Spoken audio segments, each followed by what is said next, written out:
إياك نعبد وإياك نستعين اهدنا الصراط المستقيم صراط الذين أنعمت عليهم غير المغضوب عليهم ولا الضالين. درود پر محمد و آل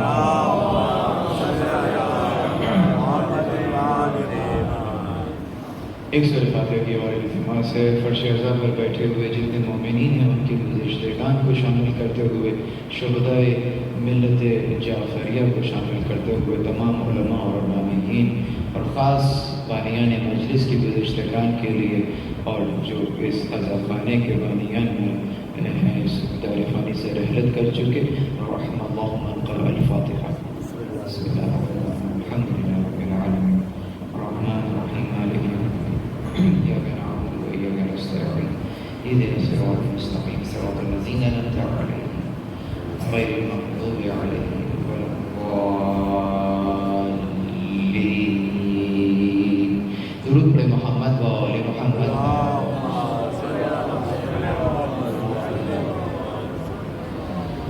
أعوذ بالله من الشيطان الرجيم. بسم الله الرحمن الرحيم. الحمد لله رب العالمين.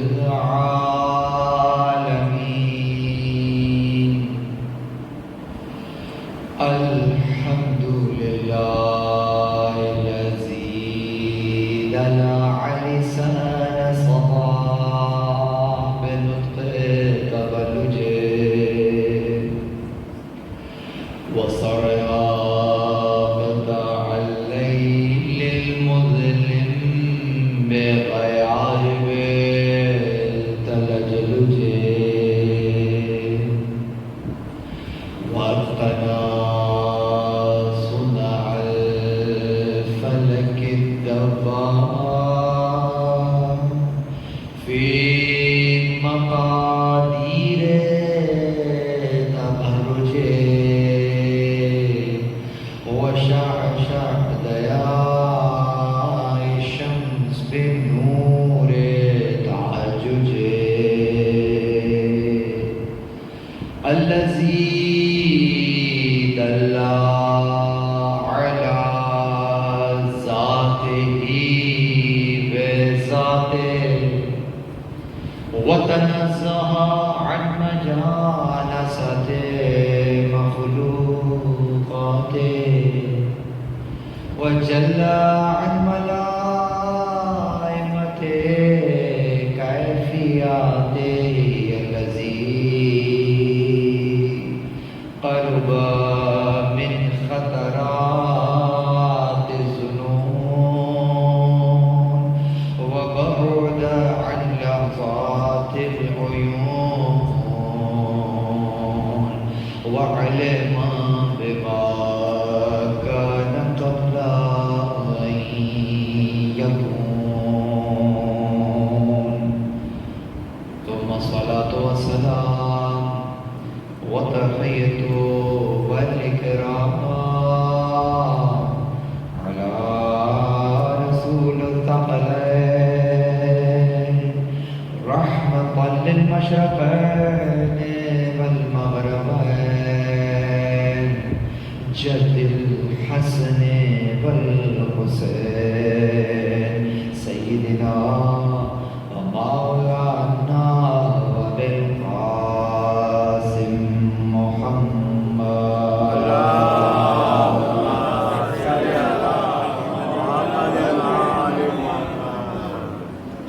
وأهل بيته الطيبين الطاهرين المعصومين المظلومين المنتجبين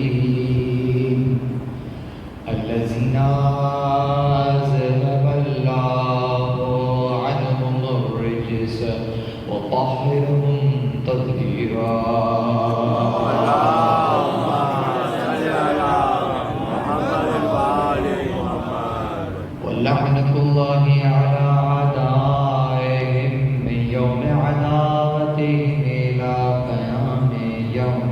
العالمين. أما بعد، قال الله سبحانه وتعالى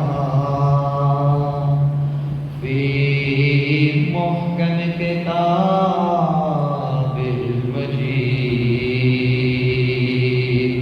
وفرقان الحميد. بسم الله الرحمن الرحيم. الله الذي خلق السماوات والأرض وما بينهما في 6 أيام ثم استوى على العرش. ما لكم من دونه من ولي ولا شفيع أفلا تتذكرون. درود پڑھیں محمد.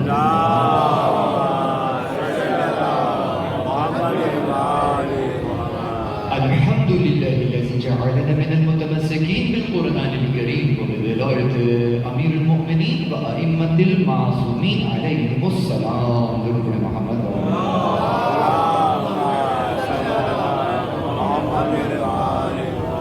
تمام تک تعریفیں خدائے وحدہ لا شریک کے لیے. درود اور سلام محمد اور اہل بیت محمد علیہ الصلوۃ والسلام کی ذوات مقدسہ پر حمد ہے اس خدا کی کہ جس نے ہمیں اور آپ کو قرآن کریم ولایت امیر المومنین اور دیگر ائمہ علیہم السلام کی ولایت سے متمسک کیا. پروردگار عالم کا لطف ہے، پروردگار عالم کا احسان ہے، پروردگار عالم کی توفیق ہے کہ اس نے ہمیں آج یہ ایک اور موقع عنایت فرمایا کہ ہم اور آپ آج ایک مرتبہ پھر فرش اعضاء پر موجود ہیں. اور ہمیشہ کی طرح اس بار بھی وہ رزق پا رہے ہیں کہ جو ختم ہونے والا رزق نہیں ہے، باقی رہنے والا رزق ہے. آج ان سلسلہ مجالس کی تیسری اور آخری نشست ہے. جو عنوان ان مجالس کا قرار پایا وہ کربلا ظہور ولایت ہے. انشاءاللہ آج اختصار کو ملحوظ خاطر رکھتے ہوئے جس قدر ممکن ہو سکا پروردگار عالم اس وقت میں اتنی برکت ڈال دے کہ بہت سے مضامین میں اس مختصر وقت میں بیان کر سکوں. چنانچہ آج اس آیت کی شرح کریں گے. آیت کی شرح کے بعد ہم ولی کو سمجھیں گے، شفیع کو سمجھیں گے، اور ولی اور شفیع کو سمجھنے کے بعد اس کے بعد پھر ہم اس ولایت کی طرف رجوع کریں گے کہ جس کی طرف ہم نے موضوع کو جہاں ہم نے قرار دیا ہے اور جس کے ذیل میں ہم نے اس آیت کو بیان فرمایا. عزیزوں، سورہ مبارکہ سجدہ نزولی اعتبار سے جو 75واں سورہ ہے وگرنہ 32واں سورہ، 4 نمبر کی آیت. اللہ آیت شروع ہوئی ہے اللہ سے. اللہ اس میں جلالہ ہے، یعنی جب بیان کیا گیا اللہ کون اللہ، اب اس کے بعد اس اللہ کی خبر دی جائے گی. ایک مبتدا ہوتا ہے، ایک خبر ہوتی ہے. تو اب اللہ سے بات شروع ہوئی اور اس کے بعد میں اب خبر دی جائے گی. عموماً جب پروردگار عالم اپنی ذات کی طرف توجہ دلاتا ہے اس انداز سے تو ایک بہت ہی دلچسپ اسلوب اپناتا ہے. مثلا سورہ توحید ہی کی مثال لے لیجئے. کہتا ہے قل ہوا اللہ احد. میں نے توڑ کر پڑھا ہے تاکہ بچہ بھی سمجھ جائے، اور ایک ساتھ پڑھیں تو قل هو اللہ احد. اس میں کوئی چاشنی نہیں آ رہی جو توڑ کر پڑھنے میں بیان کچھ کرنا ہے. قل، پہلی بات تو یہ کہیے، ان سے کہیے، ہم تو بات نہیں کر رہے ان سے. انہوں نے بات جو ایسی کی ہے کہ تمہارا خدا ہے، کون ہے باپ اس کا، کون ہے ہمسر اس کا، کہاں ہے، بیٹا کس کا ہے. ہمارا خدا یہ یہ ہے تمہارا خدا کہاں ہے؟ تو جب اس قدر بے تم کی بات کریں گے تو خدا اس قدر ان سے غضب کا اظہار کر رہا ہے، جلال کا اظہار کر رہا ہے، میرے نبی تم کہو ان سے، کیا کہو؟ قل ہوا، وہ، اب وہ کے بعد کہتا ہے اللہ۔ ہوا کیا ہے؟ ہوا ضمیر، ہوا واحد مذکر غائب کی ضمیر۔ ضمیر کب استعمال ہوتی ہے؟ چاہے عربی ہو چاہے اردو، قانون تو وہی ہے۔ کلام کی خوبصورتی کو برقرار رکھنے کے لیے نام ایک مرتبہ استعمال ہوتا ہے اور بعد میں اس کی ضمیر استعمال ہوتی ہے۔ مثلا میں کہوں احمد بہت اچھا لڑکا ہے، احمد صبح سویرے اٹھتا ہے، احمد صبح سویرے ناشتہ کرتا ہے، احمد اسکول کے لیے تیار ہوتا ہے، احمد جو ہے، ابھی میں کہتا جاؤں اور احمد احمد احمد، کلام کی خوبصورتی متاثر ہو رہی ہے۔ تو یہاں پہ کیا قرینہ ہے، کیا طریقہ ہے، کیا قانون ہے، اسلوب کیا ہے؟ کہا احمد اچھا لڑکا ہے، وہ صبح سویرے اٹھتا ہے۔ اب یہاں احمد کو وہ سے بدل دیا۔ کیوں؟ اس لیے کہ اگر میں یوں ہی کہوں وہ اچھا لڑکا ہے، اب کہیں کون، کس کی بات ہو رہی ہے؟ تو اس وہ سے پہلے نام کا ہونا ضروری ہے، تبھی اس وہ میں گہرائی پیدا ہوگی، ورنہ سمجھ میں ہی نہیں آئے گا۔ وہ اچھا لڑکا ہے، وہ پہلے اٹھتا ہے، وہ یوں کرتا ہے، کون ہے وہ، کون ہے؟ تو اب یہاں اسی لیے اسم پہلے آئے گا اور ضمیر بعد میں آئے گی۔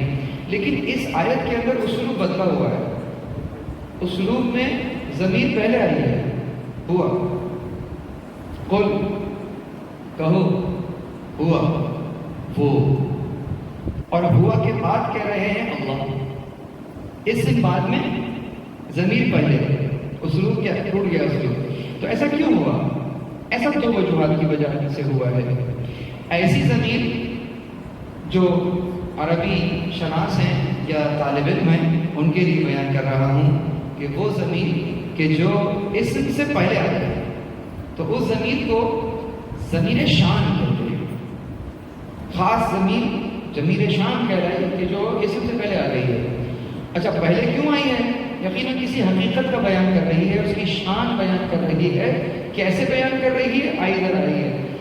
مطلب اگر انسان کی سویلائزیشن پر چلے جائیے، انسانیت کی سویلائزیشن پہ چلے جائیے، 15,000 سال پہلے چلے جائیں، کبھی چلے جائیں، انسانیت جب سے چل رہی ہے دنیا میں، چاہے کوئی بھی مذہب ہو، چاہے کوئی بھی دھرم ہو، چاہے کوئی بھی بلیف ہو، اس مذہب میں آپ کو کچھ دکھے نہ دکھے ایک شے دکھے گی، اور وہ کیا؟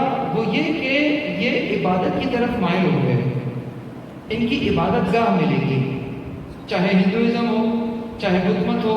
اور اگر کھنڈرات کو بھی ٹٹول ٹٹول کے دیکھیے، کھرچ کھرچ کے دیکھیے، تو موہنجو دڑو میں چلے جائیے، ہڑپا چلے جائیے، وہاں ٹیکسلا چلے جائیے، وہاں پر بھی وہ جو 3,600 سال پرانی تہذیب ہے وہاں چلے جائیے، وہاں پر بھی آپ کو کوئی گرجا نظر آئے گا، اور وہاں ان کے انداز کے کچھ خداؤں کی تصویریں ہوں گی یا مجسمے ہوں گے جن کو وہ انداز اختیار کیا کرتے تھے۔ تو ایک بات تو طے ہو گئی کہ یہ بات تو فطرت میں ہے کہ کوئی ہے، چاہے کسی بھی جگہ سے انسان تعلق رکھتا ہو، یہ بات فطرت میں ہے کہ کوئی ہے۔ اب مسئلہ یہ ہے کہ وہ جو کوئی ہے وہ کون ہے؟ اس کون کے مصداق میں غلطی ہوتی ہے، لیکن کوئی میں غلطی نہیں ہو رہی ہے، کیونکہ فطرت کہہ رہی ہے کوئی ہے۔ یہ ایسی حقیقت ہے، خدا ایک ایسی حقیقت کا نام ہے کہ انسان کی فطرت کہہ رہی ہے کوئی ہے۔ سورہ توحید نے اسی کوئی پر ہاتھ رکھ دیا کہ ان سے کہو وہ جو کوئی ہے، وہ جو تمہارے اندر ہے، وہ جس کا تعارف تمہارے یہاں ہے۔ اور میں ایک اور سوال کر لوں، اگر میں مشرکین مکہ کے پاس ہوتا تو میں ایک سوال کر لیتا، میں کہتا کہ یہ جو تم نے کعبے میں یہ جو 360 بتوں کو رکھ دیا ہے، وہ 360 360 کی بات تو بعد میں ہوگی، مجھے یہ بتاؤ کہ جس دن تم نے پہلا بت رکھا تھا، اس بہت توجہ رہے، میں ایک دلیل قائم کر رہا ہوں، جس دن تم نے پہلا بت رکھا تھا، اس پہلے بت کو رکھنے کے بعد دوسرے بت کو رکھنے کی ضرورت کیا پیش آئی تھی؟ جس دن تم نے پہلے کے برابر میں دوسرا رکھ دیا، گویا اسی دن یہ طے ہو گیا کہ وہ جو کوئی ہے، اس کوئی کا جواب تمہیں یہ بت رکھ کر نہیں ملا، تم نے دوسرا بت رکھ دیا، اور تم نے دوسرا بت رکھنے کے بعد بھی اکتفا نہ کیا، تیسرا بت رکھ دیا، تم بتوں پہ بت رکھتے چلے گئے، تمہیں جواب نہیں مل پایا کہ وہ کوئی کون ہے۔ رسول اللہ کی زبانی اللہ نے پہچانوایا، اے میرے حبیب ان سے کہہ دو کہ یہ جو اس کوئی کو تلاش کر رہے ہیں وہ کوئی اور نہیں، اللہ ہے، وہ اللہ ہے، وہ کون جو غائب ہے، نظر نہیں آتا ہے، اللہ اکبر، ہوا اللہ، وہ اللہ۔ تو یہ ایک ایسا حقیقت کا بیان ہے، اور وہ جو اللہ ہے وہ کئی نہیں ہیں، احد ایک ہے۔ تو یہ سارے بت ہٹاؤ اور اس اللہ کی پرستش کرو، وہ جو واحد ہے، احد ہے، اللہ اکبر۔ آگے چلیے، تو اس آیت میں بھی شروع ہوئی بات اللہ سے۔ اب جیسے ہی اللہ کہا تو ذہن میں آئے گا کون اللہ؟ وہ کہا وہی اللہ، وہی کون اللہ؟ وہی اللہ الذی۔ اب الذی کے بعد کیا ہے؟ خبر ہے، کس کی؟ اس اللہ کی۔ تو اللہ اپنا تعارف کرا رہا ہے، اللہ کون؟ اللہ الذی، وہ اللہ جس نے خلق السماوات والارض وما بینہما فی ستۃ ایام، کہ اللہ وہ اللہ جس نے خلق کیا آسمانوں کو اور زمین کو۔ سماوات جمع ہے نا، آسمان کی بات نہیں ہو رہی، آسمانوں کی بات ہو رہی ہے۔ یہ جو آسمانوں کو خلق کیا ہے اور زمین کو خلق کیا ہے، اس کے بعد یہ جو درمیان میں ہے، یعنی آسمانوں اور زمین کے درمیان میں جو کچھ ہے، یعنی کہ اب ان آسمانوں کے درمیان میں بھی جو مخلوقات ہیں وہ بھی آ گئی، وما بینہما، اور جو کچھ اس کے درمیان میں ہے کس نے خلق کیا؟ الذی، اس سے پہلے جو نام ہے اللہ نے خلق کیا۔ کتنے دنوں میں خلق کیا؟ کہا ستۃ ایام میں، 6 دنوں میں پیدا کیا۔ ثم، پھر اس کے بعد یہ ثم بتا رہا ہے کہ ایک الگ پروسیس ہے، لیکن اس کے بعد ایک اور مرحلہ ہے، کہا ثم استویٰ علی العرش، اس کے بعد عرش پر استوا کیا۔ میں نے استوا کا ترجمہ نہیں کیا، استوا کیا۔ اس کے بعد کہتا ہے، اب یہ بیان کر دیا، جب 6 دن کا بیان کر دیا تو اب سوال قائم کر سکتا ہوں میں کہ وہ پروردگار کہ جو کہتا ہے، یعنی کہ جب کسی شے کے ہونے کا ارادہ کرتا ہے تو کہتا ہے کن فیکون، کہ ہو جا، پس یکون، وہ ہو جاتی ہے۔ اور یہ کن بھی سمجھانے کے لیے ہے، وگرنہ اس نے ارادہ کیا یعنی کہ وہ ہو گیا۔ ارادے اور فعل میں کوئی فرق تو نہیں ہے، خدا کا ارادہ ہے، اس نے کہا کن، کہا کیا؟ کہا تو آپ کو اور مجھے سمجھانے کے لیے ہے، وگرنہ جب کن ہوا تو فیکون سامنے ہے۔ تو 6 دنوں میں کس طرح سے پیدا کیا؟ کن فیکون کہہ کر کیوں نہیں پیدا کر دیا؟ وہ آیت ٹھیک ہے یا یہ آیت ٹھیک ہے؟ آیتیں دونوں آیتیں، اور ایسا لگتا ہے کہ ٹکرا گئی آپس میں، کہا کن فیکون اور دوسری طرف کہتا ہے 6 دن میں پیدا کیا۔ سوال بنتا ہے نہیں؟ جواب کیا ہے؟ جواب یہ ہے کہ کن فیکون بھی ٹھیک ہے اور ستۃ ایام بھی ٹھیک ہے۔ کیوں؟ اس لیے کہ اگر تمہیں اس کن کے پیچھے پروردگار کی جو غایت ہے، پروردگار کا جو ارادہ ہے، اگر تمہیں وہ معلوم ہو تو تمہیں ستۃ ایام سمجھ میں آ جائیں گے۔ اور وہ کیا؟ وہ یہ کہ پروردگار عالم مسبب الاسباب ہے، اسباب مہیا فرماتا ہے، یعنی آپ کو بھی خلق کرے گا اور وہ جو ضروریات ہیں جن کے اوپر آپ کی اور میری حیات کا دار و مدار ہے، یہ ان ضروریات کو بھی پورا کرے گا اور خلق کرے گا۔ پروردگار عالم مخلوق کو بھی خلق کرے گا اور ان تغیرات کو بھی خلق کرے گا جن سے مخلوق متغیر ہوتی ہے۔ تو پروردگار عالم تغیرات کا بھی خالق ہے، پروردگار عالم مخلوقات کا بھی خالق ہے. تو پروردگار عالم نے کیا چاہا؟ چونکہ مسبب الاسباب ہے، اس نے چاہا کہ ایک نظام خلق ہو، فیکون، نظام ہو گیا. اور اب اس نظام کے تحت زمین و آسمان نے 6 دنوں میں قرار پانا ہے. تو دونوں باتیں اس انداز سے ٹھیک ہو جاتی ہیں. لیکن اب آدھا جواب تو مل گیا کہ ٹھیک ہے، کن فیکون اور 6 ایام، ایک ہی بات ہو گئی کہ اس نے چاہا کہ نظام ہو اور اس نظام کے تحت 6 دن میں زمین اور آسمان بن جائیں گے. چلے ٹھیک ہے، ہو گیا. لیکن دوسرا مسئلہ اور کھڑا ہو گیا، یہ دن کون سے دن ہیں؟ یہ کون سے 6 دن ہیں؟ یہ جو دن گزرتے ہیں، صبح سورج طلوع ہوتا ہے، وہ غروب ہو جاتا ہے، یہ ایک دن ہے. تو یہ والا دن ہے، یا جیسے آپ کہتے ہیں کہ جناب وہاں کا جو دن، جیسے یہاں کے 50,000 سال تو وہاں کا ایک دن ہے. تو یہ کون سا دن ہے جس کو پروردگار عالم نے اس کو خلق فرمایا؟ تو اب اس کا جواب کیا ہے؟ جواب یہ ہے کہ دیکھیے میاں، بات یہ ہے کہ جس وقت کی یہ آیت ہے نا، وہ جو آپ کے ذہن میں دن کا تصور ہے، یہ دن ابھی خلق نہیں ہوا ہے. جس کو آپ دن کہتے ہیں، سورج کی اور زمین کی اس گردش کو، کہ سورج کی ایک دن کی مسافت جو ہوتی ہے وہ ایک دن کہلاتا ہے. تو ابھی سورج میاں تو خلق ہی نہیں ہوئے ہیں، ابھی چاند تو خلق ہی نہیں ہوا ہے، ابھی آپ کا سولر سسٹم خلق نہیں ہوا ہے. تو جب سولر سسٹم خلق نہیں ہوا تو یہ جو آپ پوچھ رہے ہیں کتنے دن میں اور کتنے دن میں، تو یہ جو ذہن میں دن آ رہا ہے، یہ ذہن کا دن تو ابھی خلق ہی نہیں ہوا ہے. اس کے بعد اگر پروردگار کہہ رہا ہے کہ 6 دن میں پیدا کیا ہے، تو یہ بات تو طے ہے کہ وہ یہ دن نہیں ہو سکتا ہے، کیونکہ یہ دن تو ابھی پیدا ہی نہیں ہوا ہے، یہ دن تو ابھی خلق ہی نہیں ہوا ہے. تو یہاں دن سے کیا مراد لیا جائے گا؟ اب یہاں پر مفسرین فرماتے ہیں، علماء ائمہ اطہار کی اقوال کی روشنی میں، کہ یہاں اصلاً دن سے مراد ہی وہ ادوار ہیں کہ پروردگار نے ادوار یعنی دور کے اعتبار سے ادوار کی صورت میں پھر یہ زمین اور آسمان کی خلقت کو رکھا ہے. وہ خدا کہ جس نے آدم کو مٹی سے خلق کیا، وہ خدا کہ جس نے حوا کو بھی مٹی سے خلق کیا، وہ خدا کہ جس نے عیسیٰ کو بغیر باپ کے خلق کیا، وہ خدا کہ جو کہ اس اژدہے کو جو موسیٰ کا عصا اژدہا بن گیا تھا، اس کا بھی تو کوئی نہ ماں تھا نہ کوئی باپ تھی، اور وہ اچانک سے سامنے اژدہا بن کر آ گیا. ناقہ صالح، اس کا بھی تو کوئی باپ اور ماں نہیں. تو پروردگار جس طرح یہ تخلیق کر رہا ہے، اگر چاہتا تو آپ کو اور مجھے بھی کن کہہ کر یہاں بھیج سکتا تھا، لیکن وہ مسبب الاسباب ہے.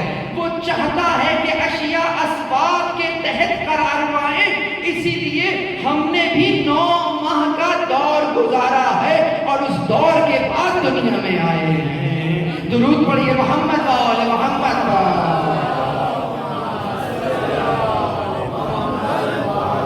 یہ ادوار ہیں عزیزوں، ادوار ہیں.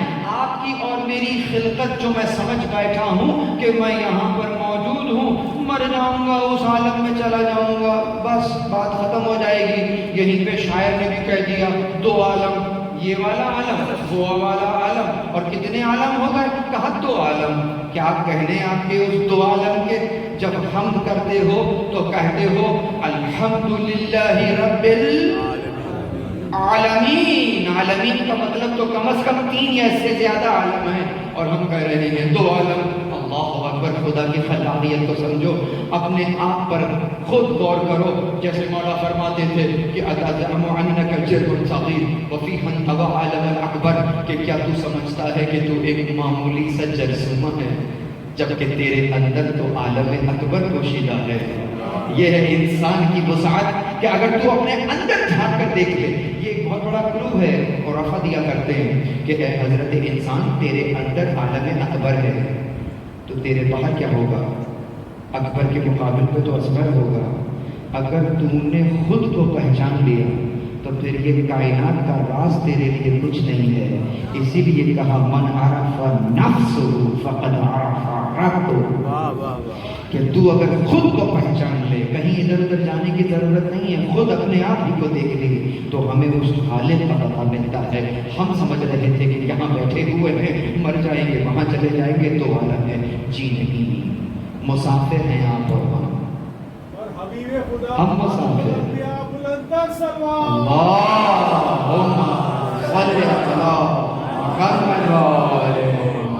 خدا پر رحمت نازل فرمائے۔ جو بات کرنے لگا ہوں اس بات کو سننے سے پہلے درود کی نورانیت چاہیے تھی۔ وہ کیا؟ سالک ہیں آپ اور ہم سب، مسافر ہیں، سفر میں ہیں۔ کب سے؟ جب سے۔ کس عالم سے؟ وہ پہلا عالم جسے آپ عالم زر کہتے ہیں، اس عالم میں جہاں آپ بھی تھے میں بھی تھا، جتنی مخلوقات میں آنا ہے سب موجود ہیں۔ پروردگار پوچھ رہا الست بربکم، کیا میں تمہارا رب نہیں؟ کیا سوال کیا پروردگار نے؟ کیا میں تمہارا رب نہیں؟ اس کا جواب نہ ہاں میں دیا جا سکتا ہے نہ میں دیا جا سکتا ہے۔ یعنی سوال بھی تین طرح کے ہوتے ہیں۔ ایک سوال وہ ہوتا ہے کہ جہاں سوال کرنے والے کے پاس جہل ہوتا ہے اور جس سے سوال کیا جائے اس کے پاس علم ہوتا ہے۔ راستہ بھٹک گئے ہیں، رکے، میاں فلاں جگہ جانا ہے، کون سی سڑک نو؟ آپ کے پاس جہل ہے، اس کے پاس علم ہے، اس نے بتایا یہاں چلے جاؤ۔ یہ پہلا درجہ تھا۔ دوسرا درجہ یہ ہوتا ہے کہ جب پوچھنے والے کے پاس علم ہوتا ہے لیکن جس سے پوچھا جا رہا ہو اس کے پاس ممکنہ جہل ہوتا ہے۔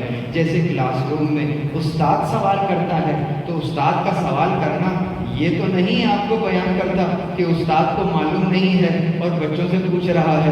استاد تو سوال ہی اسی لیے کر رہا ہے کہ یہاں جتنے بیٹھے ہیں ممکنہ جہل رکھتے ہیں، میں تو جانتا ہوں، خدا معلوم ان میں کون ہے جو جانتا ہے کون نہیں جانتا ہے۔ تو آؤ ذرا ہم کبھی کبھی کسی لائق شاگرد کی طرف اشارہ کر کر اس سے سوال کرتے ہیں تاکہ وہ جو نہیں جانتا وہ جان لے کہ ایسا کیا ہے جو یہ نہیں جانتا ہے۔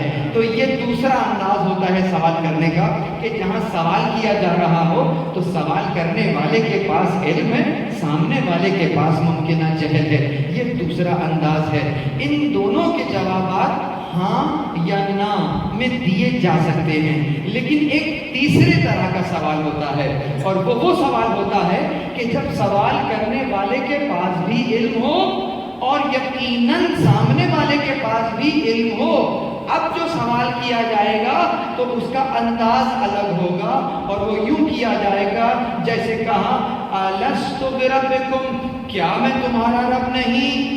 جیسا کہ شہزادے نے بابا سے پوچھا تھا السنا علی الحق، کیا ہم حق پر نہیں؟ تو یقیناً شہزادہ جانتا ہے کہ یہ حق پر ہیں اور جن سے پوچھ رہا ہے وہ بھی جانتے ہیں کہ حق پر ہیں، تو پھر سوال کیوں کر رہے ہیں؟ جب ایسا سوال کیا جائے تو وہ کسی حقیقت کو آشکار کرنے کے لیے کیا جاتا ہے۔ جیسا میں کہوں کیا ہم اس وقت امام بارگاہ میں نہیں؟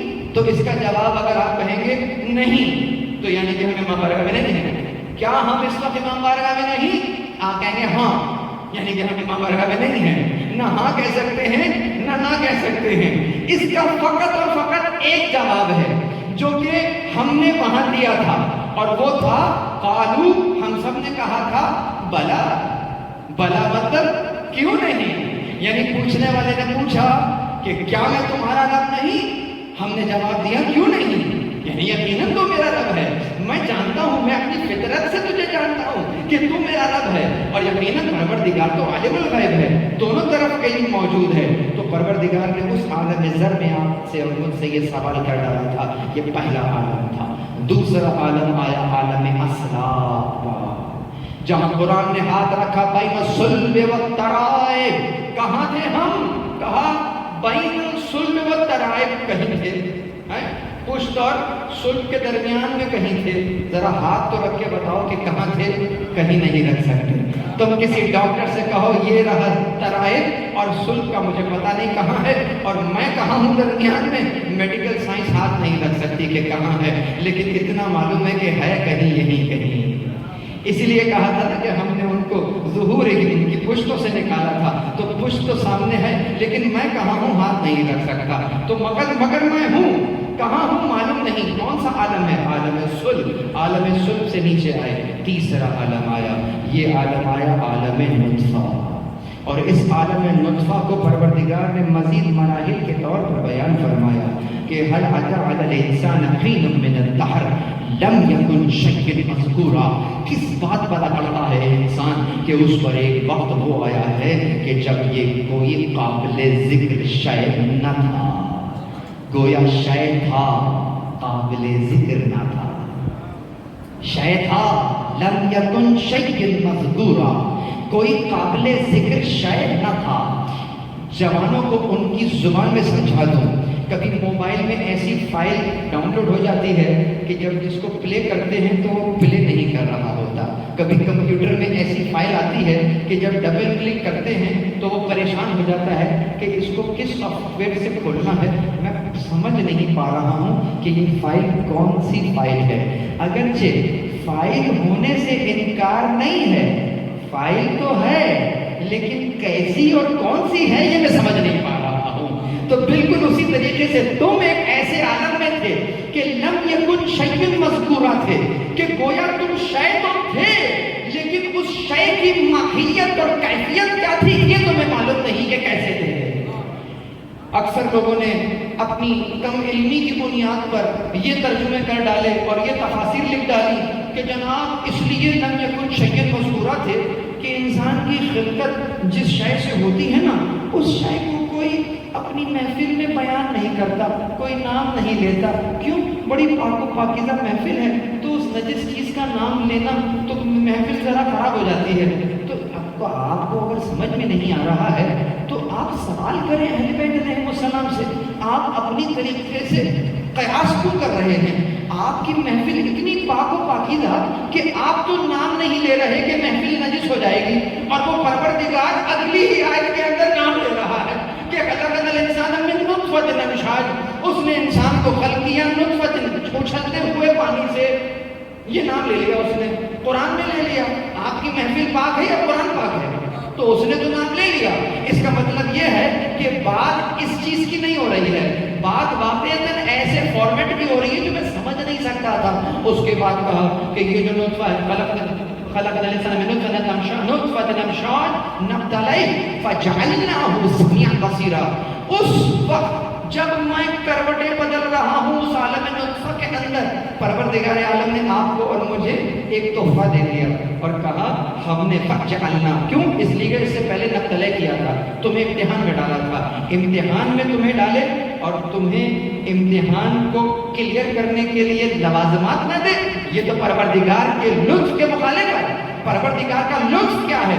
تمہیں امتحان میں ڈال رہا ہے تو امتحان میں کامیابی کے لیے جو دو چیزیں دے رہا ہے اس میں کہا فجعلناہ سمیعا بصیرا، ہم نے اسے سننے والا اور دیکھنے والا بنا دیا۔ سمیعا بصیرا، سماعت دے دی، بصارت دے دی، گویا ان سماعت اور بصارت سے تمہیں ایک کام لینا ہے، وہ نبتلہ جو تمہیں امتحان میں ڈالا ہے۔ کیوں ڈالا ہے؟ تمہیں دو چیزیں دے رہے ہیں اور امتحان میں ڈال رہے ہیں، اب دیکھتے ہیں کہ کیا کرتے ہو۔ کیوں؟ اِنَّا هَدَيْنَاهُ السَّبِيلَ، ہم نے تمہیں سبیل کی ہدایت کر دی ہے، تمہیں سمیع بھی بنا دیا ہے، تمہیں بصیر بھی بنا دیا ہے۔ دیکھنا یہ ہے کہ اِمَّا شَاكِرٌ وَإِمَّا كَفُورٌ، کہ تم شکر کرتے ہو یا کفران نعمت کر دیتے ہو۔ پروردگار نے ہدایت کر دی، ہدایت کرنے کے بعد اس نے دو راستے دکھا دیے، ہم نے اِنَّا هَدَيْنَاهُ السَّبِيلَ، ہم نے سبیل کی طرف تمہاری ہدایت کر دی۔ دیکھنا یہ ہے شکر کرتے ہو یا کفران نعمت کر دیتے ہو۔ کون سے عالم کی بات ہو رہی ہے؟ ابھی تیسرا ہی عالم ہے۔ پھر کہا ہم نے نطفے کو علقہ بنایا، علقے کو مضغہ بنایا، مضغے کو عظام بنایا، اور پھر اس کے اندر جناب لحم چڑھا دیا اور یہ کر دیا اور وہ کر دیا۔ اس کے بعد پھر آپ کو اس عالم میں قرار دیا جو کہ چوتھا عالم ہے۔ کتنے عالم ہو گئے اب تک؟ 4 عالم گنا چکا ہوں۔ اب اس چوتھے عالم میں جہاں رہ رہے ہیں، اگلا عالم کون سا ہے؟ جسے آپ کہتے ہیں وَوَرَاهُمْ بَرْزَخٌ، کہ ان کے آگے برزخ ہے۔ یہ کون سا عالم ہے؟ 5واں عالم ہے، آخری عالم ہے۔ کیا اس کے بعد کچھ نہیں ہے؟ جی نہیں، وہ عالم بھی ٹیمپوریری عالم ہے. کب تک؟ اس کی وجہ پھر کبھی بیان کریں گے، لیکن ٹیمپوریری ہے. جب ختم ہو جائے گا اب وہ چھٹا عالم شروع ہوا. کون سا عالم؟ وہ وہی عالم ہے ثم تردون الی عالم الغیب والشہادہ. یہ وہ عالم ہے کہ جب پروردگار عالم یومئذ یصدر الناس اشتاتا لیروا اعمالهم، یہ وہ دن ہے کہ جب لوگ چوک در چوک زمین سے اٹھیں گے. کون سی زمین سے اٹھیں گے؟ یعنی عالم برزخ ختم ہو گیا ہے، اب یہ اپنی قبور سے باہر آ جائیں گے. کون سی قبور سے باہر آ جائیں گے؟ یعنی کہ جس کو ہم قبور کہتے ہیں، جن کو ہم عالم قبر کہتے ہیں، اصلاً ایک مصداق تو یہی تعویذ ہوتا ہے جو وادی حسین میں بنا ہوا ہے، لیکن اصلاً جو 90% روایات ہیں جو کہ عالم قبر کو بیان کرتی ہیں، یہ اصلاً عالم برزخ کو بیان کرتی ہیں. یعنی عالم قبر یعنی عالم برزخ. تو یہ کون سے لوگ ہوں گے؟ یہ وہ لوگ ہوں گے جو کہ اس عالم قبر سے نکل کر کہاں آ جائیں گے؟ ثم تردون الی عالم الغیب والشہادہ، جو اس طرف اپنے پروردگار کی بارگاہ میں لوٹائے جا رہے ہوں گے. اور ادھر کی آیت زلزال کی پڑھتے ہیں تو یومئذ یصدر الناس اشتاتا لیروا اعمالهم، کہ ان کو اس طریقے سے گروہ در گروہ نکالا ہے تاکہ یہ اپنے اعمال کو دیکھ لیں. نہ فقط دیکھ لیں بلکہ یرا پانے کے معنی میں بھی آتا ہے پالے. تو بس کہا فَمَن يَعْمَلْ مِثْقَالَ ذَرَّةٍ خَيْرًا يَرَهُ وَمَن يَعْمَلْ مِثْقَالَ ذَرَّةٍ شَرًّا يَرَهُ. بس جس نے ذرہ برابر نیکی کی اسے پالے گا، اور جس نے ذرہ برابر برائی کی وہ بھی اس کو پالے گا. یہ کون سا عالم تھا؟ یہ چھٹا عالم تھا جو ہمیشہ ہمیشہ کا عالم ہے. یہ عالم کبھی ختم نہیں ہوگا. یہاں پر کسی کو موت نہیں آئے گی. یہاں پر اگر کسی کو کوئی نعمت دی ہے تو وہ نعمت ختم نہیں ہوگی. بس عزیزوں، یہ کتنے عالم گنوا دیے میں نے؟ 6 عالم گنوا دیے. گویا کتنے دور گنوا دیے؟ 6 ادوار گنوا دیے. پروردگار کیا کہہ رہا ہے؟ یہی تو کہہ رہا تھا کہ ادوار ہی تو گنوا رہا تھا کہ خلق اللہ کون؟ الذی خلق السماوات والارض فی 6 ایام، ہم نے 6 ادوار میں پیدا کیا ہے. ثم استوى علی العرش، اس کے بعد عرش پر استوا کیا. درود پڑھیں محمد و آل محمد پر.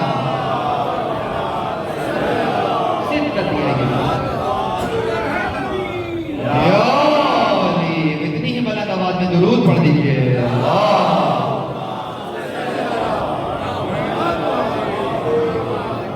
چھ عالم گنوا دیے. اور یاد رکھیے گا پروردگار رب العالم نہیں ہے، رب العالمان نہیں ہے، بلکہ رب العالمین ہے. وہی پروردگار ہے جو ہمیں عالم ذر میں ربوبیت کر رہا تھا، جو ہمیں عالم صلب میں بھی پال رہا تھا، جو ہمیں عالم رحم میں بھی پال رہا تھا، جو ہمیں اس عالم دنیا میں بھی پال رہا ہے، اور جو عالم برزخ میں بھی پالے گا، اور جو ہمیشہ کی زندگی میں بھی پالے گا. اب اس انداز سے اب جب آپ الحمدللہ رب العالمین پڑھیں گے تو سمجھ میں آئے گا میرا پروردگار کس کس عالم میں مجھے پال رہا ہے. درود پڑھیں محمد و آل محمد. رب العالمین، پروردگار رب العالمین ہے. اس کے بعد کہتا ہے ثم استوى علی العرش، پھر عرش پر استوا کیا. استوا کا مطلب ہوتا ہے ظاہری ترجمہ بیٹھنا. تو بھائیوں نے ترجمہ کیا کہ عرش پر بیٹھ گیا. تو بیٹھ گیا تو کہاں بیٹھا؟ کہاں؟ کرسی پہ بیٹھ گیا. اللہ اکبر. کرسی پہ بیٹھ گیا تو کرسی پر بیٹھنے کی کیفیت بھی بیان کی گئی. کہاں کیسے بیٹھا ہے؟ کہاں کرسی پر ایسے بیٹھا ہے کہ اس کے جو اس کے دونوں اطراف میں سے جو اس کی چربی ہے وہ کرسی سے لٹک رہی ہے، اور چونکہ لٹک رہی ہے تو کرسی پھر چرچرا رہی ہے. کوئی عام آدمی تھوڑی بیٹھا ہے. آدمی کہہ رہا سمجھانے کے لیے وہ تو خالق ہے. کہا وہ بیٹھا. کون بیٹھا؟ کہاں بیٹھا ہوا تو کرسی چرچرا رہی ہے. میں نے جب پہلی مرتبہ یہ تفسیر پڑھی تھی میں نے کہا بھیا کرسی چرچرا رہی تھی، چلو وہ تو اس کی انکساری ہے، لیکن یہ تو دیکھو قوت مند کتنی ہے، اللہ کو بھی اٹھا لیا اس نے. اور جب پروردگار یہ تو دیکھو، چلو ٹھیک ہے چرچرا رہی ہے، چرچرانا تو بنتا ہے نا، ذرا یہ تو دیکھو کہ اٹھایا بس اس کو، تو اس کو اٹھا لیا اس نے. اچھا اٹھا لیا اور وہ اس کے اوپر بیٹھا ہوا ہے. جب بیٹھا ہوا ہے تو یقیناً بیٹھا تو اس وقت جاتا ہے کہ ذرا تھک گیا ہوں بیٹھ کر آرام کر لوں. جو کبھی کھڑا ہوا تھا تو وہ بیٹھے گا، جب کھڑا ہوا تھا تو بیٹھا ہے. تو اس عالم کو چینج ہونا، یہ تغیر اور تبدل ہوا یا نہ ہوا، وہ تو تغیرات کا خلق کرنے والا ہے. وہاں کوئی تغیر نہیں ہے، وہاں کوئی تبدل نہیں ہے. وہ تو آثار کو خلق کرنے والا ہے، وہ تو تغیرات کو خلق کرنے والا ہے کہ جس کے خلق کیے ہوئے تغیرات سے مخلوق نے متغیر ہونا ہے. وہاں نہ تغیر ہے نہ تبدل ہے، وہاں کوئی حرکت نہیں ہے. یہ حرکت اور سکون، یہ دونوں اصطلاحات آپس میں ایک دوسرے سے جو مخالف ہیں. حرکت کہاں ہوتی ہے؟ جہاں کبھی سکون ہو. سکون کہاں ہوتا ہے؟ جہاں کبھی حرکت ہوئی ہو. نہ وہاں حرکت ہے نہ وہاں سکون ہے، اس لیے کہ وہ تو حرکت اور سکون کا خلق کرنے والا ہے. اب میں کتنی باتیں گنواؤں، کیوں نہ ہم ائمہ کے دروازے پہ چلیں اور ان سے ہی ایک جملہ لے لیں کہ مولا آپ کوئی ایک جملہ عنایت فرمائیں. خدا کی قسم لکھ کر میں گھر کے دروازے پہ لگاؤں گا، آتے جاتے دیکھتا ہوا جاؤں گا کہ میرے مولا نے کیسے سمجھایا تھا پروردگار کو. ایک جملہ فرمایا صادق آل محمد نے. فرماتے ہیں کہ وہ بہت توجہ رہے، وہ ہر اس شے کی ضد ہے جو آپس میں ضد رکھتی ہے. اب اس جملے کو سوچتے ہوئے جائیے کہ کیا کہا ہے. وہ ہر اس شے کی ضد ہے جو آپس میں ضد رکھتی ہے. جیسے میں نے کہا وہاں حرکت ہے تو آپ کہیں گے حرکت کا الٹ کیا ہے؟ سکون. تو اگر حرکت کا الٹ سکون ہے تو یہ وہاں ایسی حرکت نہیں ہو سکتی. اگر سکون کو تصور کروں تو سکون کا الٹ حرکت موجود ہے. یہاں وہاں پر وہ اس قسم کا سکون نہیں ہو سکتا.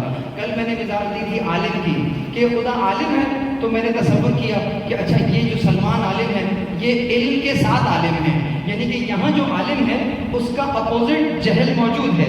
یعنی یہ جو علم مجھے ہے اس علم کا الٹ ضد موجود ہے. تو اس کا مطلب یہ ہے کہ وہاں جو علم ہے وہ بغیر ضد کے موجود ہے، اس لیے کہ کوئی ایسی شے نہیں ہے کہ جسے وہ نہ جانتا ہو.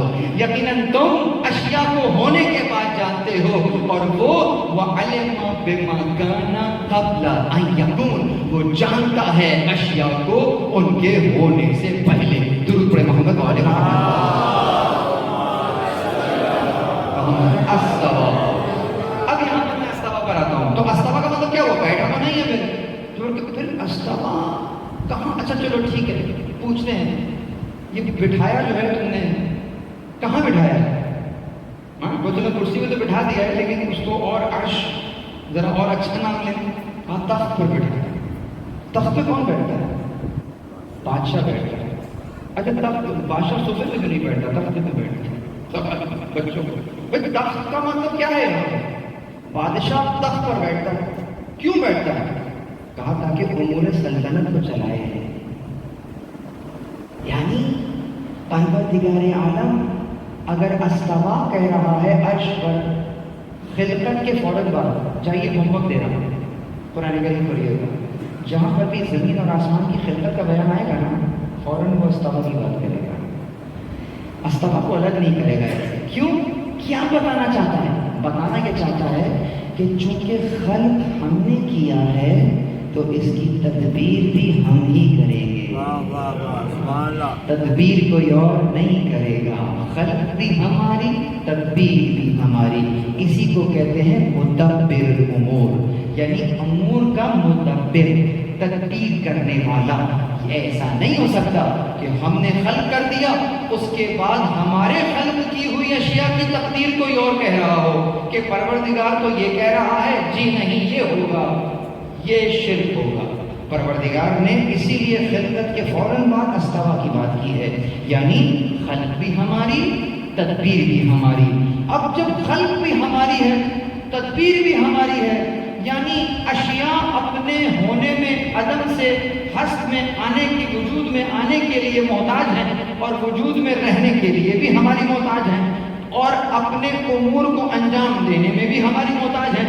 تو جب سب اشیاء ہماری محتاج ہیں خلق ہونے میں بھی اور اپنی تدبیر میں بھی، تو اگلا جملہ اب پھر پروردگار نے سامنے رکھ دیا، مَا لَكُم مِّن دُونِهِ مِن وَلِيٍّ وَلَا شَفِيعٍ. تمہارے لیے اس کو چھوڑ کر نہ کوئی ولی ہے نہ کوئی شفیع. افلا تتذکرون، کیا تم تذکر نہیں کرتے، کیا تم تدبر نہیں کرتے؟ کیا مانا؟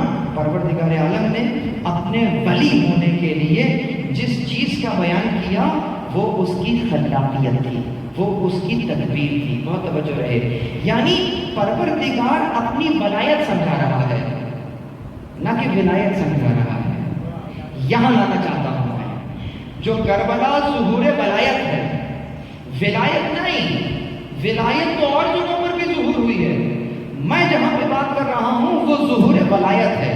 جیسے پروردگار نے اپنی ولایت کا ظہور جب کیا تو اس انداز سے کیا کہ خلق بھی ہماری ہے، تدبیر بھی ہماری ہے. جب خلق ہماری ہے، تدبیر ہماری ہے، تو ہمیں چھوڑ کر کوئی ولی ہو نہیں سکتا، ہمیں چھوڑ کر کوئی شفیع ہو نہیں سکتا.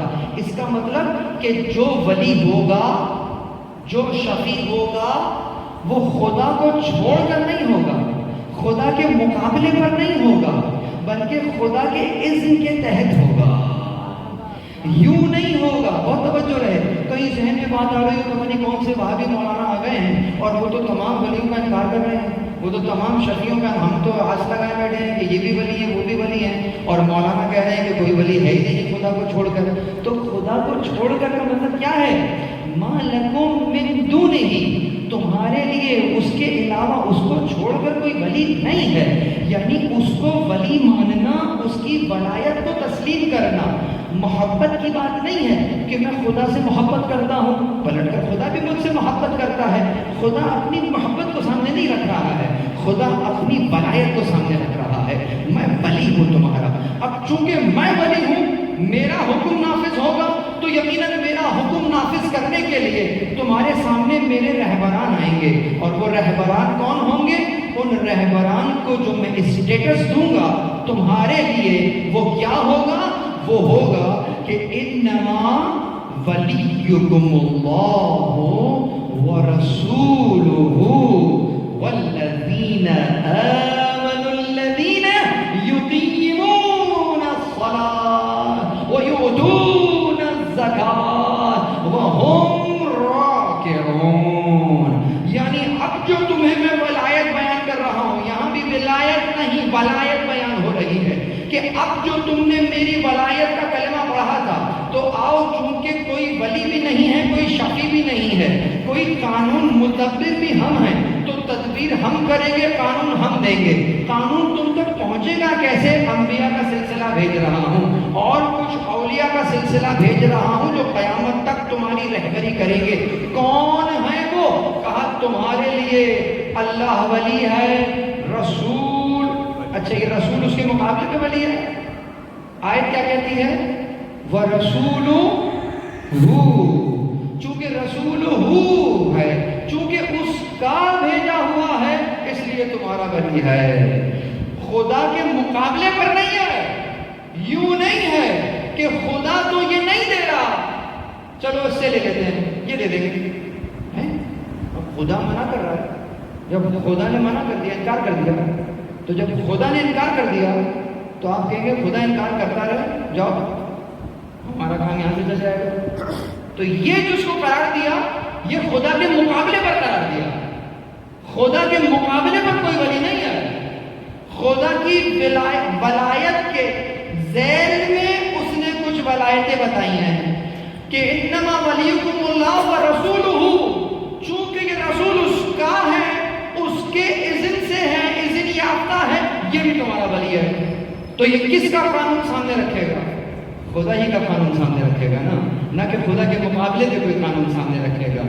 اور اس کے بعد وہ ولی ہے. اب یہاں پر نام لے لیتے ہیں، نام لے لیا، یہاں صفات بیان کی، اور یہ نہیں کی کہ وہ ولی ہے کہ جو کہ جناب ایمان لائے گا، نماز پڑھے گا اور حالت رکوع میں زکوٰۃ دے گا.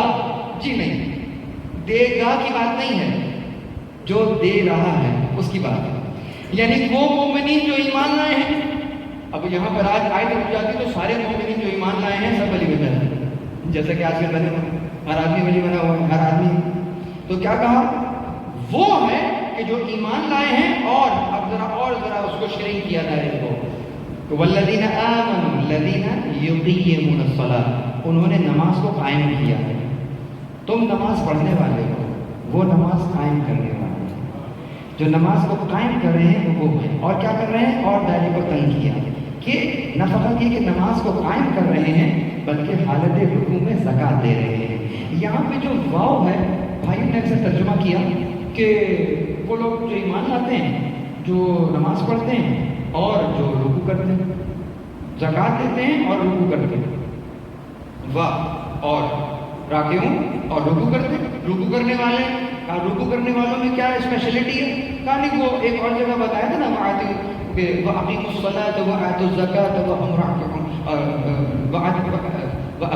جہاں پہ کہا کہ اقیموا الصلاۃ وآتوا الزکاۃ وارکعوا مع الراکعین، اور وارکعوا مع الراکعین، رکوع کرنے والوں کے ساتھ رکوع کرو. کہا یہ تو جماعت کا حکم ہے. کہا یہ تو جماعت کا حکم ہے کہ وہ جو رکوع کرتے ہیں نا وہ جماعت کے ساتھ رکوع کر رہے ہوتے ہیں. تو یہاں پہ اس لیے کہا کہ راکعون، وہ جو ہے وہم راکعون، اور وہ جو ہے تمام لوگ رکوع کیے ہوئے ہوتے ہیں، یعنی کہ جماعت سے نماز پڑھنے والے ہیں. کیا کہنے ہیں، کس طریقے سے بچا رہے ہیں نا اپنے آپ کو. آئیے میں آپ کو واو کا ترجمہ بتا دیتا ہوں. یہاں واو کون سا واو ہے؟ واو دو طرح کے ہوتے ہیں، کئی طرح کے ہوتے ہیں. ان میں سے ایک واو عطف ہے جو کہ بیان ہوتا ہے عموماً، اور جیسے کہ یہاں بیان ہو رہا تھا انما ولیکم اللہ ورسولہ، یہ واو عطف ہے.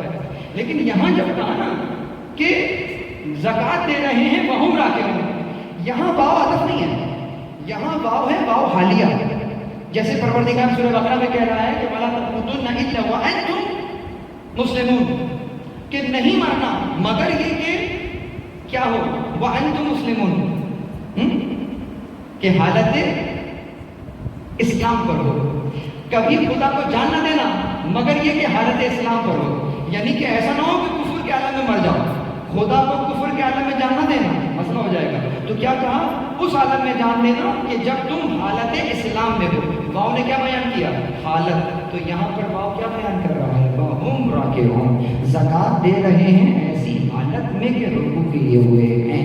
پس پروردگار عالم نے جب یہ کہا ہے تو اب یہ نہ ڈھونڈنا کہ کون زکوٰۃ دے گا، بلکہ یہ ڈھونڈو کہ کس نے زکوٰۃ دی ہے. چاہیے جا کے تفسیر در منصور کے اندر دیکھیے، ایک نہیں، دو نہیں، 4 سے زیادہ روایات موجود ہیں کس سے نقل ہوئی ہیں کہ یہ آیت علی بن ابی طالب علیہ السلام کی شان میں وارد ہوئی ہے. درود پڑھیں محمد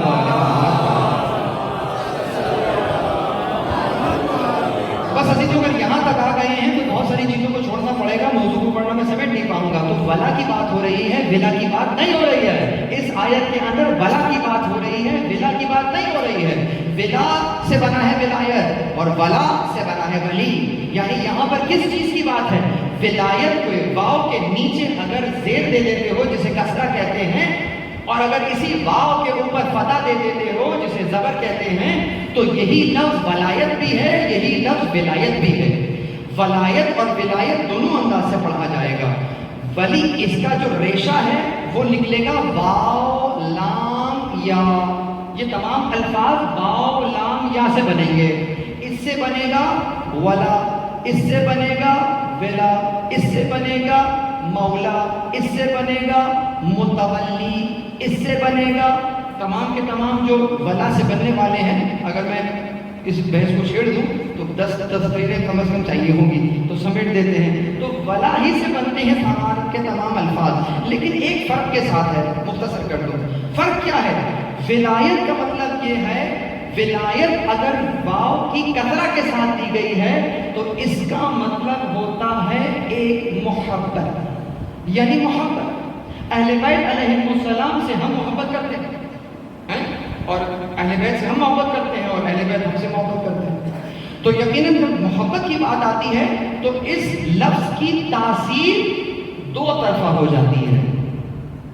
کتنی طرفہ؟ 2 طرفہ. یعنی واو کے نیچے کسرہ دے دیا تو تاثیر بدل گئی، یعنی 2 طرفہ تاثیر ہے، ادھر بھی ادھر بھی. یعنی بیٹا باپ سے محبت کرتا ہے اور پلٹ کے باپ بیٹے سے محبت کرتا ہے. تو یہ ولایت ہے، محبت، یہ 2 طرفہ ہے، یہ 2 طرفہ تاثیر ہے. اب دیکھنا یہ ہے کہ اس آیت میں جس ولایت کی بات ہو رہی ہے وہ ولایت ہے یا ولایت؟ یہاں لانا چاہتا ہوں، اس آیت میں جو بات ہو رہی ہے وہ ولایت کی بات ہے یا ولایت کی بات ہے؟ مولا علی کی ولایت کا نعرہ ہے یا مولا علی کی ولایت کا نعرہ ہے؟ یہاں سمجھنا ہے۔ اگر ولایت ہے تو وہ دو طرفہ ہے، یعنی اللہ ہم سے محبت کرتا ہے، ہم اللہ سے محبت کرتے ہیں، لیکن یہاں محبتوں کی بات نہیں ہو رہی ہے، یہاں پر بات کچھ اور ہو رہی ہے۔ یقیناً اسی زمرے میں جب رسول اللہ نے بات شروع کی تو چونکہ اصول یہ ہے کہ جب کبھی ایک لفظ کے کئی معنی نکل رہے ہوں تو پھر قرینے سے بات کو سمجھا جاتا ہے کہ یہاں میں ولایت معنی لوں گا یا ولایت معنی لوں گا، کیونکہ واو لام یا ولایت کا معنی بھی دے رہا ہے، ولایت کا معنی بھی دے رہا ہے۔ ولایت کی تاثیر دو طرفہ ہے، ولایت کی تاثیر یک طرفہ ہے۔ اب دیکھنا یہ ہے کہ رسول اللہ جو اعلان کرنے والے ہیں غدیر میں، اس لفظ کی تاثیر یک طرفہ ہے یا دو طرفہ؟ تو اب یہاں قرینہ فیصلہ کرے گا۔ قرینہ کسے کہتے ہیں؟ قرینہ کہتے ہیں کہ جس کانٹیکسٹ میں بات ہو رہی ہے اس کانٹیکسٹ سے فیصلہ لیا جائے گا کہ یہاں پر میں ولایت مانا لوں یا ولایت مانا لوں۔ تو رسول اللہ نے جملہ ارشاد بعد میں فرمایا، پہلے سوال کیا، الستُ اولیٰ بکم انفسکم، کیا میں تم پر تمہارے نفسوں سے زیادہ اولیت نہیں رکھتا؟ سب نے کہا یہ وہی ہے جس طرح سے میں نے بھی سوال کہا تھا، الگ تو کہ کس طریقے سے میں تم سے زیادہ اولیت نہیں رکھتا؟ سب نے کہا قالوا بلا، کیوں نہیں؟ یعنی کہ رسول اللہ نے جس کانٹیکسٹ میں بات شروع کی ہے وہ اولیت کی بات کی ہے۔ اولا بھی بلا سے بنتا ہے، اولا اولیت بلا سے بنا ہے۔ تو اب رسول اللہ نے کہا کہ کیا میں تم سے زیادہ اولیت نہیں رکھتا؟ اب اس اولیت کی تاثیر اگر دو طرفہ لی جائے تو اس کا مطلب یہ ہے کہ رسول اللہ مومنین کے نفوس پر اولیت رکھتے ہیں اور مومنین رسول اللہ کے نفس پر اولیت رکھتے ہیں۔ تو بات کہاں تک رہے گی؟ اب مجھے ذرا وہ مومن کو دکھاؤ کہ جو رسول اللہ کے نفس پر اولیت رکھتا ہو۔ تو رسول اللہ نے پہلے قرینہ دیا اور قرینہ دینے کے بعد اب کہہ رہے ہیں ہاتھ اٹھا کر من کنت مولاه فہذا علی مولا، یعنی یہ اولیت جو میں تمہارے نفوس پر رکھتا ہوں وہی اولیت یہ علی ابن ابی طالب تمہارے اوپر رکھتے ہیں۔ گویا یہاں مولا کی ولایت کا اعلان نہیں ہے، مولا کی ولایت کا اعلان ہے۔ درود پڑھیں محمد اور محمد پر محمد۔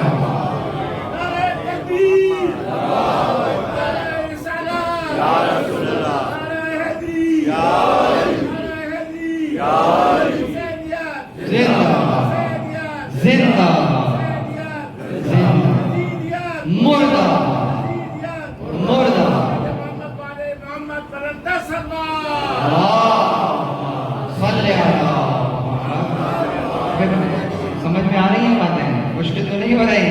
میں نے تو صرف کی بالکل معمولی سی بحث جو ہمارے یہاں مدارس میں پہلے درجے میں کی جاتی ہے، میں نے وہاں سے اس بات کو ثابت کیا ہے کہ رسول اللہ نے ولایت کی بات کب کی ہے؟ رسول اللہ نے تو ولایت کی بات کی ہے، یعنی کہ میں اولا و تصرف ہوں۔ اور رسول اللہ نے ایک آیت کی طرف اشارہ کیا، آیت نہیں پڑھی تھی، آیت تو سب کو حفظ تھی، حافظ تھے قرآن کے، النبی اولا بالمؤمنین من انفسہم، کہ جو نبی ہیں وہ مومنین کے نفوس پر اولیت رکھتے ہیں۔ اس آیت کی طرف رسول اللہ نے اشارہ فرمایا تھا، کیا میں تم سے تمہارے نفوس پر تم سے زیادہ اولیت نہیں رکھتا؟ سب نے کہا معلوم کیوں نہیں رکھتے ہیں؟ تو کہا بس یہ جو اولیت رکھتا ہوں یہ علی بھی وہی اولیت رکھتے ہیں۔ اس کو کہتے ہیں ولا، اس کو کہتے ہیں ولایت علی ابن ابی طالب۔ اس ولایت کے ذیل میں جو آ جاتا ہے ولایت علی ابن ابی طالب، یہ وہی ولایت ہوگی کہ جس کو پروردگار، چونکہ یہ ولایت خدا کے اذن سے ہے، چونکہ یہ ولایت خدا کے اور اس کے رسول کے تحت ہے، اس انداز سے قرار پا رہی ہے، تو جہاں پروردگار نے یہ کہا کہ کلمۃ لا الہ الا اللہ حسنی ومن دخل فی حصنی آمن من عذابی. تو بالکل اسی ٹون میں، اسی تناظر میں ہمیں ایک اور روایت بھی نظر آ گئی کہ ولایت علی ابن ابی طالب حصنی ومن دخل فی حصنی آمن من عذابی. اسی زمرے میں مولا علی کی ولایت بھی وہی ولایت ہے. کیوں؟ اس لیے کہ ان کی ولایت رسول اللہ سے جدا نہیں ہے وہی، اور رسول اللہ کی ولایت کوئی اللہ کی ولایت سے جدا نہیں ہے. خدا نہ خواستہ کوئی آپ کو یہ نہ کہتا ہوا نظر آ جائے کہ دیکھیے کہ ایک اللہ کی ولایت ہے اور پھر اس کے بعد رسول کی ولایت ہے. استغفر اللہ، کیا کہہ رہے ہو؟ اللہ کی ولایت ہے پھر اس کے بعد کا کیا کام ہے؟ بعد کا مطلب تو ہوتا ہے یہاں سے یہاں تک اللہ کی ولایت ہے اور پھر یہاں سے یہاں تک رسول کی ولایت شروع ہو گئی ہے.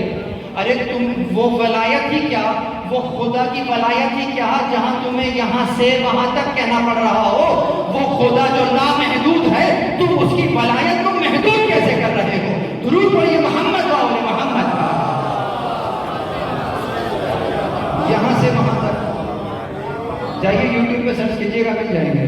تو کیا یہاں سے یہاں تک کس کی کہا یہ اللہ کی تھی؟ اس کے بعد کس کی شروع ہوئی؟ ایسا لگا پتہ نہیں کوئی اسٹیشن آیا تھا یہاں سے وہاں تک، اب اس کے بعد دوسرا شروع ہوا. کہا یہاں رسول کی یہاں سے وہاں تک، وہ رسول کی بھی ختم ہو گئی ولایت. کہا اس کے بعد پھر علی کی شروع ہوئی. اچھا وہ نہیں بتایا کہ ختم کہاں ہوئی، اب وہ جو چلی جا رہی ہے. تو پھر کیا ہوا کہ اللہ نے کہا کہ میری تو کسی ہے ولایت، تو میں کیا کروں گا، یہ علی تم یہ دے. تو رسول نے کہا یہ کیا ہو گیا، تو اب میرے پاس کیا دے آ گئی، میری بھی تم ہی لے لو. بات چھٹی ہو گئی. اللہ کو چھٹی بھی بھیج دیا، رسول اللہ کو چھٹی بھی بھیج دی. یہ دھوکہ ہے، یہ فریب ہے، یہ علی کی محبت نہیں ہے، یہ علی سے دشمنی ہے. کیوں؟ وہ علی کہ جس کی پوری زندگی تمہیں توحید پڑھاتے ہوئے گزر گئی، تم نے اسی علی کا نام لے کے خدا کی توحید کو تحت نیز خدا کی توحید ختم کر دی.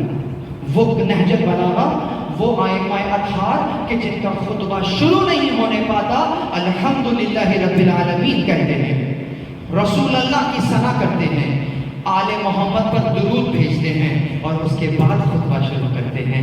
وہ بی بی زینب کہ جو کہ دربار یزید میں جب خطبہ ارشاد فرما رہی ہیں تو شروعات وہیں الحمدللہ رب العالمین سے کر رہی ہیں. اہل بیت تو وہ ہیں کہ جو خدا کی حمد کرتے کرتے تھکتے نہیں ہیں، اس کی ولایت کا اعلان کرتے کرتے تھکتے نہیں ہیں. اور آپ علی ہی کا نام لے کر خدا کو معذور کر رہے ہیں، رسول اللہ کو معذور کر رہے ہیں، اور اس حد تک معذور کر رہے ہیں کہ اب اگر خدا کوئی حکم دیتا ہوا نظر آئے کہ فلاں کے لیے یہ حکم نامہ ہو گیا ہے کہ جاؤ لے جاؤ جہنم میں، تو جناب درمیان میں آ جائیں گے اور فرشتے کہیں گے خبردار کہاں لے کے جا رہے ہو، ادھر جاؤ میرا آدمی ہے. یہ کون سا تصور ہے؟ یہ کون سا تصور ہے جو قائم کیا ہے؟ مشکل بات ہے لیکن کیا کروں. کیوں؟ خدا ولی ہے، خدا شفیع ہے. یاد رکھیے گا قبلہ، ولی کا ایک معنی اور ہے، اور وہ کیا ہے؟ ولی کا معنی یہ ہے کہ جب دو چیزوں کو ایسے جوڑ دے کہ درمیان میں کوئی فاصلہ نہ رہے، اس کو بھی ولی کہتے ہیں. یہیں سے بھی ولایت ہوتا ہے، یعنی کہ ایسے جوڑ دے دو چیزوں کو کہ درمیان میں کوئی فاصلہ نہ ہو. تو وہ جس نے خلق کیا ہے، وہ جو تدبیر کرتا ہے، تمہیں خود سے جوڑنے کے لیے ایسا انتظام کیا ہے، ایسے ولی ایسی ولایتیں دی ہیں کہ جو تمہیں پروردگار سے ایسے جوڑ کے رکھیں گی کہ درمیان میں کوئی شیطان حائل نہیں ہو سکے گا.